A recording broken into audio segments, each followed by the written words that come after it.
देखो इन्वायरमेंट में अगर हम देखें ना इन्वायरमेंट, तो इन्वायरमेंट में यूपीएससी एंड यूपीपीसीएस दोनों में सिलेबस दिया गया है, प्री मेंस दोनों ही।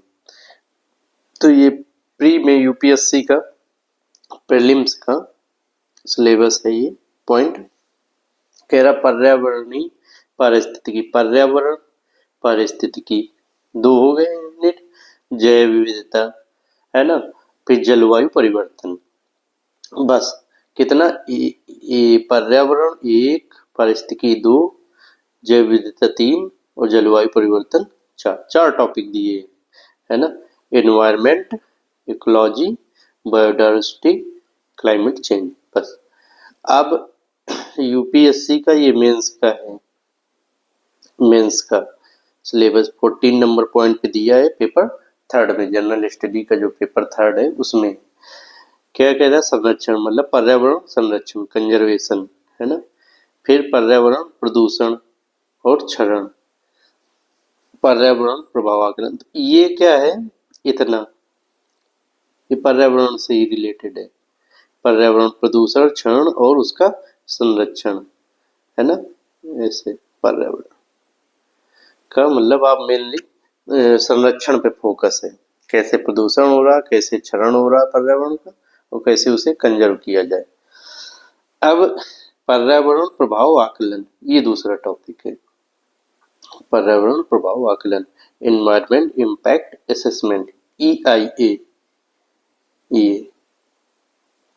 ये मतलब पर्यावरण का पे जो प्रदूषण हो रहा उसका क्या प्रभाव पड़ रहा, उसका आकलन किया जाए, असेसमेंट किया जाए।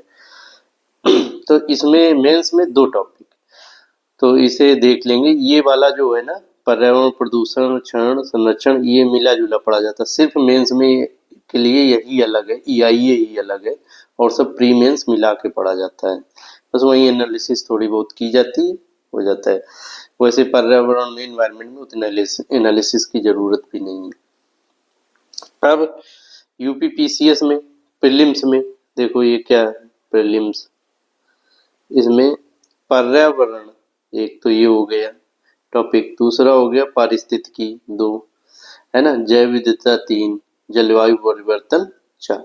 बस इसमें भी 4 है यूनिट, समझो 4 यूनिट हो गई, 1, 2, 3 और 4 है ना। एनवायरमेंट 1 हो गया, इकोलॉजी हो गया 2 और बायोडाइवर्सिटी हो गया 3 और क्लाइमेट चेंज हो गया 4। बस 4 टॉपिक की जरूरत है। मेंस में यूपीपीसीएस का ये मेंस का 13 पॉइंट है ना, ये भी जीएस पेपर के थर्ड पेपर में है, जनरल स्टडी का जो थर्ड पेपर है। पर्यावरणीय सुरक्षा, पर्यावरण की सुरक्षा जो की जाए, कंजर्वेशन, वही जो इसमें यूपीएससी में था, इन्वायरमेंटल सिक्योरिटी एक तो ये हो गया, पारिस्थितिकी तंत्र दूसरा, वही प्रीलिम्स जैसा दोनों ही है ना, जीवन संरक्षण, जैव विविधता, बायोडाइवर्सिटी तीसरा टॉपिक हो गया, पर्यावरणीय प्रदूषण एवं क्षरण, ये इतना यहाँ तक, क्षरण तक, यहाँ ये सब प्रीलिम्स जैसा ही है, सब प्रीलिम्स में भी है। बस पर्यावरणीय प्रभाव का आकलन यही अलग है, ये मेंस का टॉपिक है, प्योर मेंस का topic. Environment impact assessment UPSC में बताया जैसा वैसा इसमें भी है, EIA। और सब जो भी है वो सब प्री में पढ़ा जाता है, वहीं पे प्री मेंस मिला के पढ़ा जाता है, प्री कम मेंस। ठीक है, इतना हो गया यूपीपीसीएस यूपीएससी। तो इसी में सिलेबस ऐसे डिसाइड कर लो आप, जैसे यूनिट फर्स्ट में पर्यावरण प्रदूषण एवं अपशिष्ट प्रबंधन है ना, पूरा हो जाएगा सब, प्री मेंस वहीं पे पढ़ते एनालिसिस करते चलो। पर्यावरण प्रभाव आकलन, एनवायरमेंट इम्पैक्ट असेसमेंट, EIA, यहीं पे इसी यूनिट में पढ़ लो। ये प्योर मेंस का टॉपिक है ये वाला, है ना, पर्यावरण प्रभाव आकलन का। अब दूसरी यूनिट में पारितंत्र एवं पारिस्थितिकी, इकोलॉजी एंड इकोसिस्टम, बायोडाइवर्सिटी जैव विविधता, जलवायु परिवर्तन मतलब क्लाइमेट चेंज। बस 4 यूनिट में सब कुछ खत्म। तो अगर यूनिट फर्स्ट में देखें पर्यावरण प्रदूषण एवं अपशिष्ट प्रबंधन जो हो रहा है, उसको हम देखते हैं। एनवायरमेंट पॉल्यूशन पर, तो पॉल्यूशन का जो एक बेसिक डेफिनेशन देख लेते हैं। देखो पॉल्यूशन क्या है, वायु, जल, मृदा आदि की साम्य अवस्था, इक्विलिब्रियम स्टेज, मतलब कि कौन कौन से वायु में घटक हैं, है ना, नाइट्रोजन, ऑक्सीजन, कार्बन डाइऑक्साइड, ये कितनी कितनी मात्रा में रहें, इक्विलिब्रियम कितनी कितनी मात्रा में होना चाहिए, है ना, वही इक्विलिब्रियम स्टेज साम्य अवस्था है। अगर उसमें कुछ गड़बड़ हुआ तो पॉल्यूशन है ना, में आने वाला कोई भी परिवर्तन जिससे जीव जंतुओं पर नकारात्मक असर होता है, प्रदूषण कहलाता है, पॉल्यूशन कहलाता है। तो जो वायु, जल, मृदा आदि के जो तत्व हैं, अपना जिस अनुपात में होने चाहिए, अगर उस अनुपात में कोई भी परिवर्तन होता है, उस परिवर्तन से जीव जंतुओं पर नकारात्मक असर होता है, तो फिर उसे हम प्रदूषण कहेंगे। यही पर्यावरण प्रदूषण भी है।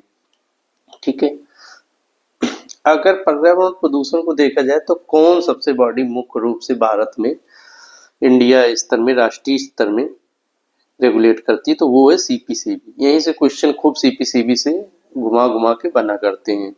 Central pollution control board, central pollution control board है, फिर SP state pollution control board है ना, ये स्टेट में काम करते हैं, ये सीपीसीबी के अधीन ही होते हैं। एसपीसीबी सीपीसीबी जैसे निर्देश देगा वैसा काम करेंगे स्टेट पॉल्यूशन कंट्रोल बोर्ड। ठीक है, तो सीपीसीबी की स्थापना 1974 में हुई थी।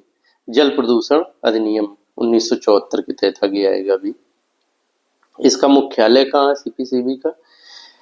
न्यू दिल्ली में मुख्यालय है। किस मिनिस्ट्री के अंतर्गत काम करता है? Ministry of environment, forest and climate change. ये पर्यावरण मंत्रालय का समझो पूरा नाम है, पर्यावरण, वन एवं जलवायु परिवर्तन मंत्रालय। पर्यावरण भी देखता है, वनों को भी देखता है, जलवायु परिवर्तन पर भी ध्यान देता है, इसलिए इतना बड़ा नाम। तो सीपीसीबी की स्थापना जल प्रदूषण निवारण एवं नियंत्रण अधिनियम 1974, जल प्रदूषण अधिनियम 60 में कह देते हैं, इस अधिनियम के तहत की गई थी। तो इसलिए ये सीपीसीबी क्या है? एक वैधानिक निकाय है, स्टैट्यूटरी बॉडी है ना। क्यों? क्योंकि ये अधिनियम कानून के तहत स्थापना की गई थी। ठीक है, जो कानून के तहत स्थापना की जाती है उन्हें वैधानिक स्टैट्यूटरी बॉडी कहते हैं। जो कार्यपालिका के आदेश के द्वारा जिन बॉडी की स्थापना की जाती है उन्हें एग्जीक्यूटिव बॉडी कहते हैं, जैसे नीति आयोग। बाद में इसे सीपीसीबी को वायु प्रदूषण निवारण और नियंत्रण अधिनियम 1981 के तहत शक्तियां दी गई। पर्यावरण संरक्षण अधिनियम 1986 के तहत शक्तियां दी गई, है ना। और ये 1986 का अधिनियम भोपाल गैस ट्रेजेडी जो हुई थी, मिथाइल आइसोसाइनाइड का रिसाव हो गया था, ढेर सारे लोग मर गए थे। रात में मतलब स्टेशन पे लोग लेटे बैठे हुए थे, और उस गैस का रिसाव हुआ भोपाल में, जो उसकी फैक्ट्री थी, और वो लेटे लेटे बस सो गए, मर गए। तो बहुत वो दुखद घटना थी भारत के इतिहास में। तो उसी के बाद फिर पर्यावरण संरक्षण अधिनियम 1986 पारित हुआ कि ऐसी चीजें दोबारा ना हो सके, है ना। तो उसके लिए तो कह रहे हैं कि इसके तहत भी कार्य करता है, पर्यावरण संरक्षण अधिनियम 1986 के तहत भी। सीपीसीबी के मुख्य कार्य क्या हैं? जल एवं वायु प्रदूषण की रोकथाम और नियंत्रण करता है। जल और वायु प्रदूषण, जितना प्रदूषण है, ये तो जल एवं वायु ही लिखा है, जितना प्रदूषण है सबकी रोकथाम करेगा, उन्हें नियंत्रण करेगा, उनसे संबंधित मानक जारी करेगा कि जल में कितना प्रदूषण चल सकता है, इससे ज्यादा प्रदूषण नहीं चल सकता, फिर उसे हम पॉल्यूटेड वाटर में गिनेंगे, है ना। मानक मतलब स्टैंडर्ड, यही स्टैंडर्ड है कि ऐसा जल ही शुद्ध माना जाएगा, है ना, ऐसी वायु ही शुद्ध मानी जाएगी, नहीं तो अशुद्ध मानेंगे। तो वही कह रहा, राष्ट्रीय मानक तय करना एयर के, वाटर के और वगैरह वगैरह। राज्य प्रदूषण नियंत्रण बोर्ड एसपीसीबी का समन्वय करना आपस में उन्हें कि ऐसे काम करो, जैसे दो दो राज्य पास पास में, है ना, जैसे दिल्ली और यूपी। तो इन दोनों की स्टेट पॉल्यूशन कंट्रोल बोर्ड में आपस में समन्वय करना कि ऐसे काम करो कि जो पराली तुम्हारे इधर कोई जलाए किसान, तुम्हारे इधर जलाए किसान, तो आप रोको। तो इससे क्या है कि एयर पॉल्यूशन नहीं होगा। अब एयर पॉल्यूशन के लिए तो बाउंड्री है नहीं ना, वो किधर से भी किधर जा सकता है पॉल्यूशन। इसलिए एक दूसरे, जैसे दिल्ली से यमुना निकल के यूपी में आती है, तो फिर इतनी दिल्ली गंदी ना कर दे कि यूपी को नुकसान होने लगे। तो इन सबको वो मतलब समन्वय करता है, आपस में कोऑर्डिनेशन करता है। पर्यावरण निगरानी करता है, ठीक है। जब उसकी राष्ट्रीय स्तर की बॉडी है सीपीसीबी, तो निगरानी करेगा। एयर क्वालिटी इंडेक्स वगैरह जारी करता है, आगे अभी देखेंगे प्रमुख पॉल्यूम इनिशिएटिव में जो सीपीसीबी के। उद्योगों के लिए दिशा निर्देश जारी करता है कि आप प्रदूषण नहीं कर सकते हैं। अगर जैसे ईंट का भट्ठा है तो आप इतनी ऊंची चिमनी लगाइए, है ना। कोई जैसे चमड़ा उद्योग है ना, वो पानी का काफी यूज करता है, तो उन्हें कहा जाता है कि आप पानी को ट्रीटमेंट करो, साफ करके तब नदी में छोड़ो। ऐसे ऐसे वो दिशा निर्देश जारी करता है।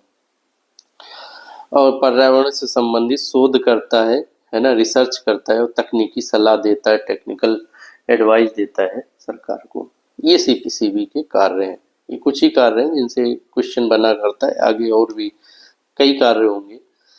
तो प्रमुख पहलें देख लें कि क्या क्या पहलें हैं सीपीसीबी की। इससे क्वेश्चन बनता है पहलों से, है ना। ये यूपीपीसीएस और यूपीएससी दोनों में ही। तो नेशनल एयर क्वालिटी इंडेक्स जारी करता है सीपीसीबी, 2014 में इसे लॉन्च किया गया था ये। फिर ये जो है इसके continuous ambient air quality monitoring stations हैं, उनसे डाटा लेके नेशनल एयर क्वालिटी इंडेक्स जारी किया जाता है। तो ये वाला एक तो प्रोग्राम है CAAQMS। ये क्या है, 24/7 मतलब 24 घंटे निगरानी करता है एयर की, और लोगों को हर पल बताता है कि अब कैसी क्वालिटी है ना एयर की। तो उसी अनुसार आदमी बाहर निकले या बाद में काम टाल सके, या ज़्यादा एयर क्वालिटी खराब है, जैसे दिल्ली में बहुत खराब हो जाती सर्दियों में, तो फिर स्कूलों में छुट्टी की जाती बच्चों के लिए। तो इसलिए ये CAAQMS प्रोग्राम है। NAMP program, national air monitoring program, इसमें क्या है कि कई दिनों का डाटा लिया जाता है, 15 दिन का, 1 महीने का, है ना। फिर उसे एनालिसिस किया जाता है, तब कुछ ट्रेंड जारी किया जाता है या उससे संबंधित कुछ नीतियां बनाई जाती, प्रोग्राम बनाया जाता है कि इसको ऐसा किया जाए इधर। तो ये एयर के लिए तीसरा जो है NAMP, ये कई दिनों को डाटा लेता है। जो दूसरा है CAAQMS, ये एयर का डेली डाटा लेता है 24 आवर। तो उससे संबंधित नीतियां अलग अलग प्रकार की बनाई जाती हैं।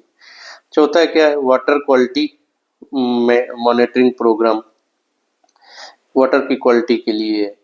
ग्रेडेड रिस्पांस एक्शन प्लान, है ना। ये दिल्ली क्षेत्र के, NCR क्षेत्र के लिए एयर क्वालिटी यहाँ बहुत खराब है, तो इसके लिए ये प्रोग्राम ग्रैप लाया गया। अभी आगे पढ़ेंगे इस पे, शायद यूपीएससी ने क्वेश्चन भी पूछा है।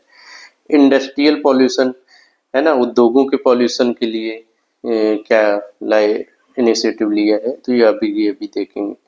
तो जो देखो पहला है ना, नेशनल एयर क्वालिटी इंडेक्स। देखो देश भर में वायु गुणवत्ता को एक एकीकृत सूचकांक में प्रदर्शित करने के लिए शुरू, तो जो भी पूरे देश में एयर क्वालिटी है ना, उसे हमेशा निगरानी करता है सीपीसीबी, और फिर एक सूचकांक जारी करता है कि ऐसी क्वालिटी है इस शहर में, इस शहर में ऐसी क्वालिटी है, ऐसी क्वालिटी है। तो उस हिसाब से इम्पोर्टेंट रहता है। इसमें कई प्रदूषक, वायु प्रदूषक शामिल हैं, जैसे PM2.5 कण है, जो PM10 कण है। 2.5 वाले बहुत महीन होते हैं, PM10 वाले थोड़ा सा कम महीन होते हैं, धूल के कण समझो एक प्रकार से। Sulphur dioxide, nitrogen dioxide, CO, carbon monoxide, ozone, NH3, lead. Lead क्या है कि ये जब पेट्रोल डीजल जलता है तो उससे निकलता है, तो ये भी हानिकारक है कैंसर वगैरह के लिए। तो ये 8 प्रदूषक शामिल है एयर क्वालिटी इंडेक्स में। ऐसे श्रेणियाँ एयर क्वालिटी इंडेक्स की गुड, सेटिस्फैक्ट्री, मॉडरेट मतलब ऐसे जारी की जाती है। सीवियर मतलब बहुत खराब कंडीशन है, तो ऐसे जारी करता है। तो आम जनता को परामर्श की सलाह भी देते हैं। कंटिन्यूअस एम्बिएंट दूसरा वाला है ना, continuous ambient air quality monitoring system. ये कहते हैं कि 24/7 हमेशा निगरानी करता है वायु की, और मॉनिटरिंग स्टेशन बनाए गए हैं, स्वचालित रूप से अपने आप चलते रहते हैं। रियल टाइम बेसिस पे एयर की क्वालिटी चेक की जाती है ना। डेटा ऑनलाइन तुरंत उपलब्ध रहता है, हर घंटे, है ना। तो एयर क्वालिटी इंडेक्स जारी करने के लिए यहीं से डेटा लिया जाता है, क्योंकि वो हर घंटे यहाँ से मतलब ऐसा पाया जा सकता है डेटा अच्छे से।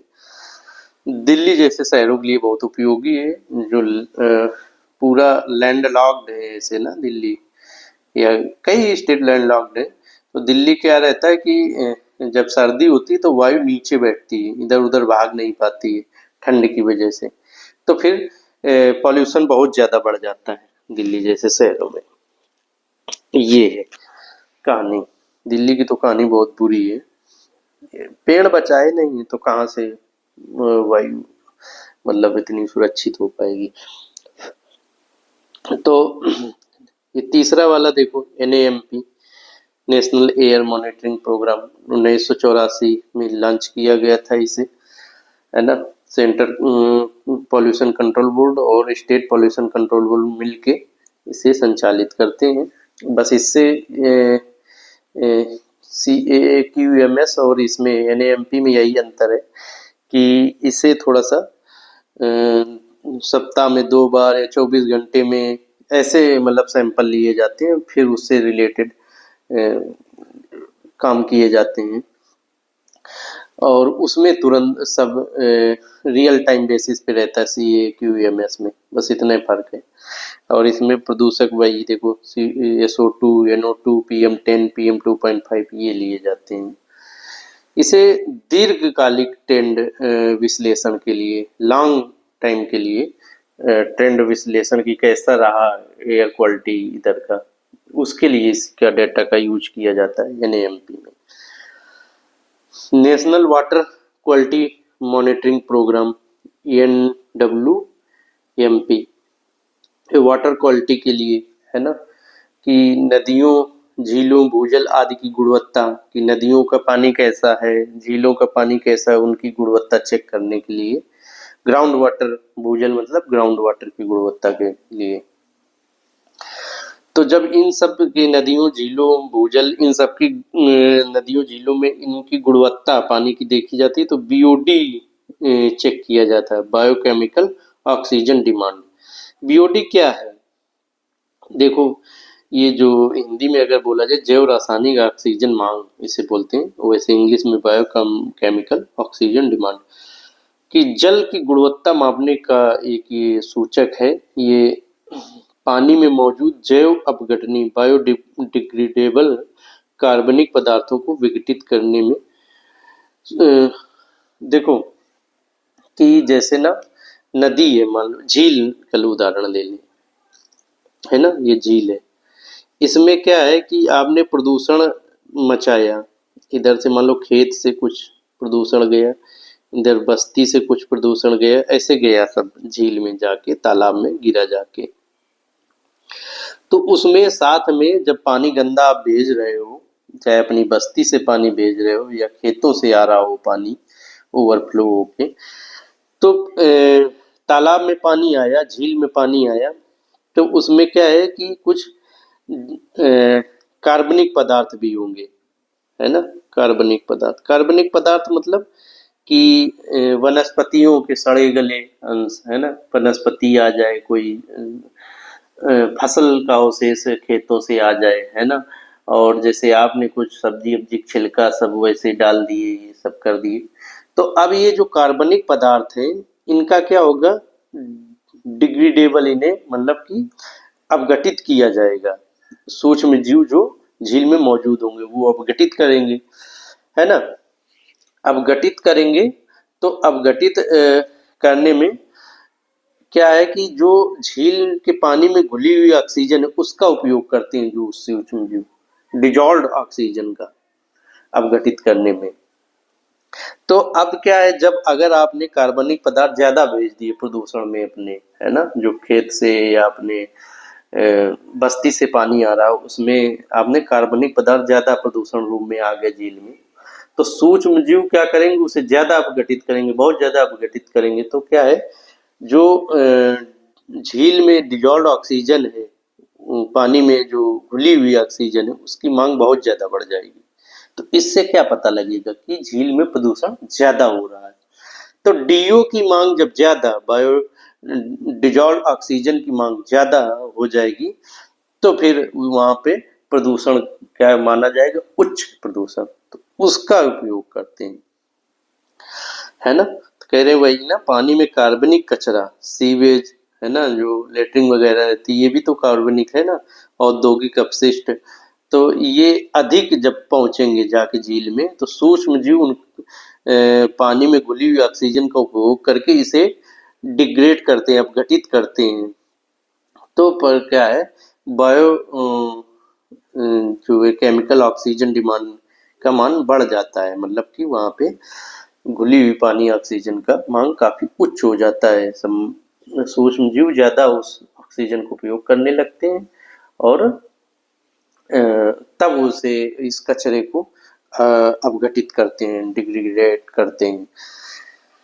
तो इससे क्या प्रदूषण का स्तर हमें पता लगता है। अगर बीओटी का मान अधिक हो जाएगा, है ना, घुली हुई ऑक्सीजन की मांग ज्यादा हो जाएगी पानी में, तो क्या फिर वहां पे जो पानी होगा, जो झील का पानी होगा, वहां पे उस पानी में ऑक्सीजन की कमी हो जाएगी। तो वो सूक्ष्म जीव, जो जलीय जीव जंतु हैं, वो मर जाते हैं क्योंकि वो उसी घुली हुई ऑक्सीजन का उपभोग करते हैं, मछलियां वगैरह, है ना। तो ये हानिकारक होता है। यही है बीओडी, है ना, बीओडी या ओडी, डिजॉल्व डिजॉल्व ऑक्सीजन, घुली हुई ऑक्सीजन, है ना, डीओ, ऐसा है। तो ये हमारा हो गया national water quality monitoring program. ये कौन सा था, चौथे नंबर का था।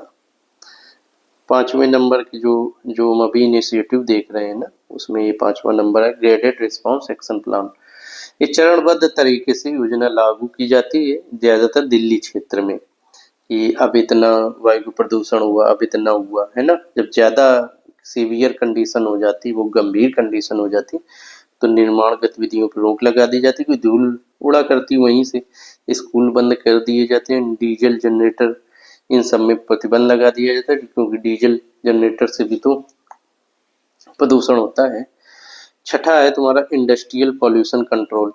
इंडस्ट्रियल पॉल्यूशन कंट्रोल के लिए जो इनिशिएटिव है उसे रेड, ऑरेंज, ग्रीन, इन सब श्रेणियों में उद्योगों का वर्गीकरण किया गया है, कि जो ज्यादा प्रदूषण वाले उद्योग हैं उन्हें रेड कैटेगरी में रखा गया है, जो बिल्कुल नहीं प्रदूषण करते उन्हें ग्रीन कैटेगरी में, ऐसा है ना। तो उन्हीं कह रहे हैं कि ज्यादा प्रदूषण वाले उद्योगों को की 17 कैटेगरीज की पहचान किया है सीपीसीबी ने, है ना। 7 नंबर ये है आपका, 6 था, हाँ, वेस्ट मैनेजमेंट रूल। जो वेस्ट है ना, जो निकलता है वेस्ट, सॉलिड वेस्ट हो, चाहे प्लास्टिक वेस्ट हो, चाहे इलेक्ट्रॉनिक वेस्ट हो, ई वेस्ट, है ना, जब जो बायोमेडिकल हो, जो सिरेंज, सुई, दवाई के पत्ते वगैरह, ये सब ना, तो ये क्या है, वेस्ट है, जो वेस्ट हम लोग फेंकते हैं, अपशिष्ट, है ना, उससे रिलेटेड रूल्स, मानक आगे भी है, जारी करता है सीपीसीबी, है ना। तो उसे इन्हें आगे भी देख लेंगे अभी। तो ये 8वां नंबर है क्या, environment data and report. Environment से संबंधित डेटा हमेशा लिया करता है सीपीसीबी, और फिर रिपोर्ट जारी करता, सलाह देता है, और शहरों की रैंकिंग भी जारी करता है, ये सब काम करता है। अब देखो सीपीसीबी ये जो नीचे कई मानकों को जारी करता है, नियमों को जारी करता है। मानक मतलब वही कि जल में कितना प्रदूषण है ना, जल में इतना साफ जल होगा तभी हम उसे साफ मानेंगे, नहीं तो प्रदूषित मानेंगे। तो यही सब मानक हैं, तो इन्हें जारी करता है और स्टेट पॉल्यूशन कंट्रोल बोर्ड के द्वारा निगरानी भी कराता है, ऐसा है। तो पहला जो मानक है जल गुणवत्ता मानक, की जल की गुणवत्ता कैसी होनी चाहिए उससे रिलेटेड जो स्टैंडर्ड जारी करता है वो सीपीसीबी जल प्रदूषण अधिनियम 1974 के तहत जारी करता है, ठीक है ना। वायु गुणवत्ता मानक को वायु प्रदूषण अधिनियम 1981 के तहत जारी करता है। शोर के मानक की इतने ज्यादा से डेसिबल से ध्वनि हो गई तो उसे शोर माना जाएगा, इससे कम ही रहनी चाहिए। 11 बजे के बाद या 10 बजे के बाद डीजे नहीं बजना चाहिए। ये सब मानक सीबीसीबी जारी करता है स्टैंडर्ड। सॉलिड वेस्ट है ना, उससे संबंधित की जो भी वेस्ट है सॉलिड। ई वेस्ट इलेक्ट्रॉनिक से वेस्ट मानक। कंस्ट्रक्शन एंड डिमोलिशन निर्माण एवं विध्वंस, मतलब जो बिल्डिंगें बना करती हैं उन उससे जो धूल कण सब उड़ते हैं, जो गिराई जाती हैं बिल्डिंग उससे भी धूल कण उड़ते हैं, बहुत वो रहता है। या रोड बनाए जा रहे हैं, बिगाड़े जा रहे हैं, उससे संबंधित मानक। खतरनाक अपशिष्ट हैं जो हजार्ड बहुत खतरनाक है, उनसे संबंधित मानक। कई केमिकल बहुत खतरनाक होते हैं। बायोमेडिकल वेस्ट है ना, बताए दवा के पत्ता वगैरह, सुई सिरेंज, ये सब ये कैसे निपटान इनका किया जाए उनके सब मानक। प्लास्टिक वेस्ट का मानक। प्लास्टिक तो इस समय डिग्रेड ही नहीं होती है पर्यावरण में, कहते हैं हजारों वर्ष पड़ी रहेगी, ऐसी डिग्रेड ही नहीं होगी। तो जो शोर से लेके तीसरे नंबर में, शोर से लेके यहाँ तक प्लास्टिक वेस्ट तक, ये सब मानक पर्यावरण संरक्षण अधिनियम 1986 के तहत जारी किए जाते हैं। बाद बाकी ये जो दो ऊपर के मानक है, वायु प्रदूषण और जल प्रदूषण, ये इनके अपने अधिनियम है। बाद बाकी सब पर्यावरण संरक्षण अधिनियम 1986 के तहत ये सब जारी किए जाते हैं, 3 से लेके 8 नंबर तक, ऐसा रहता है। तो सीपीसीबी के निर्णयों को देखो, एनजीटी नेशनल ग्रीन ट्रिब्यूनल में चुनौती दी जा सकती है। सीपीसीबी एक प्रकार से देखो कार्यपालिका है ना, कार्यपालिका सरकार के तरह काम करती है, सरकार के दिशा निर्देश में। एनजीटी के न्यायपालिका के जैसी है ना। तो सीपीसीबी के जो भी निर्णय है पर्यावरण से रिलेटेड, उन्हें एनजीटी में नेशनल ग्रीन ट्रिब्यूनल में चुनौती दी जा सकती। सीबीसी उसमें सुनवाई करेगा, अगर गलत निर्णय हुआ सीपीसीबी का तो एनजीटी उसे पलट भी देगा। इतना ये सीपीसीबी में आया, इससे क्वेश्चन खूब बना करते हैं दोनों में, यूपीएससी और यूपीपीसीएस में।